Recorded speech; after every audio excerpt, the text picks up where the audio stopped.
Hi, 3 and 4-year-old leaders. We're preparing for our last lesson in Back to Basics called Elisha and the Army. Remember, Elisha was the successor to Elijah, who was a prophet to Israel to remind them that God is the one true God. Elisha is doing the same thing, and he kind of finds himself in a predicament. There is a king in a nearby area who is at war with Israel. I think this king decided to be at a war with Israel. I'm not sure that Israel provoked this. And so the king planned to set up camp for his army at a certain place. But what the king didn't know is that God was directing Elisha with everything that was going to happen and to help rescue his people. And so Elijah was able to go to the king of Israel and let him know before anything happened what was about to happen. Well, the king of Aram found this out, and he was not real happy about that. He thought somebody was a spy from his team, but they told him that somehow Elijah knows what you're saying, even when you say it in secret. And so the king sent chariots and horses and a large army to surround the city. Elisha's servant came to him and was concerned because he saw the army gathering, and he came to Elisha and he says, "What are we going to do?" And Elisha says, "Don't be afraid. Our army outnumbers their army." And his servant looks out and he's like, I'm not exactly sure how you're seeing this, bud. And so Elisha prays and asks for the servant to be able to see what he sees. And what he sees is an army of fire surrounding the city before all the outside forces had come in. And so there was like this fortress around the city built of fire. I don't know if you've ever heard the term hedge of protection. If there is any kind of hedge of protection for real, this would be it. This would be like what you would want to know that you are protected. And so what Elijah did next is he prayed that the army that was trying to attack them would be blinded. And when God did that, Elijah was able to go to them and tell them, "You're in the wrong city. This isn't the city you want." And so he led them away. He asked the king of Israel to feed them and give them water, and then send them home. And he did. And that army didn't ever come to attack Israel again.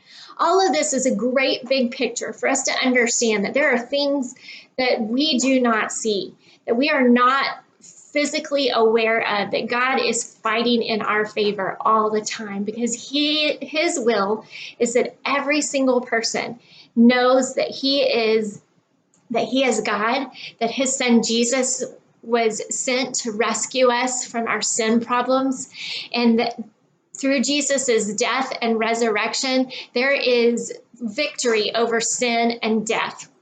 And God wants for every person to know that. So he is fighting on our behalf all of the time so that everybody gets the chance to have that personal relationship with him. Big story to be able to teach kids this week, and it should be fun as you're doing it. Your social activity, you have one more week with your pay attention game.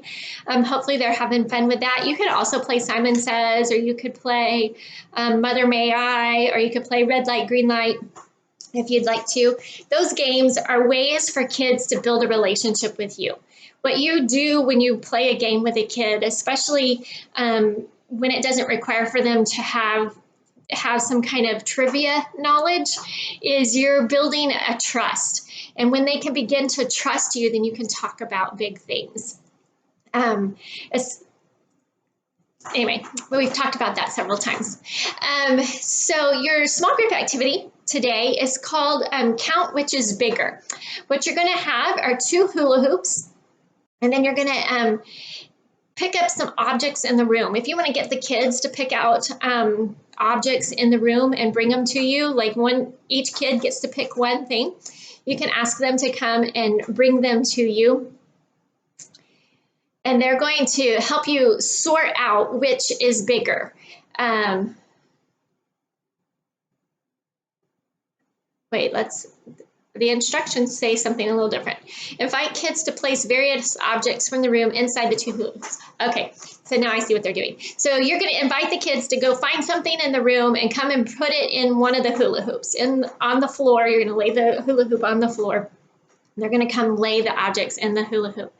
And then you're going to have them, just by looking at them, decide which one they think has the most toys in it, which hula hoop has the most. And this is just kind of a reminder that these things we can see, but there are times where God is fighting for us and we can't see it, and that it is bigger than whatever it is we're facing that we feel like is too big for us right now.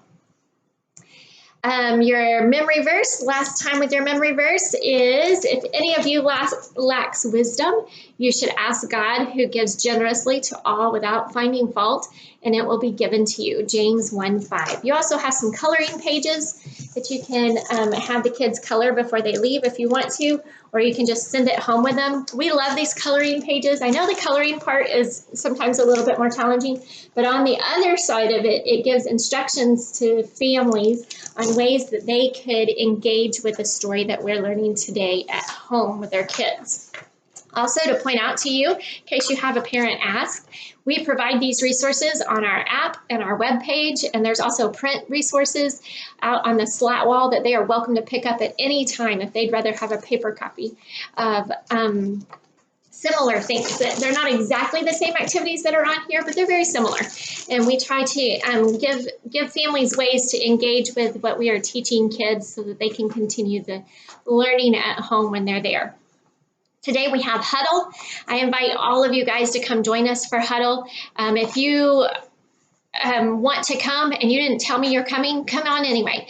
We will have plenty of food. I always have Vita cook extra for us.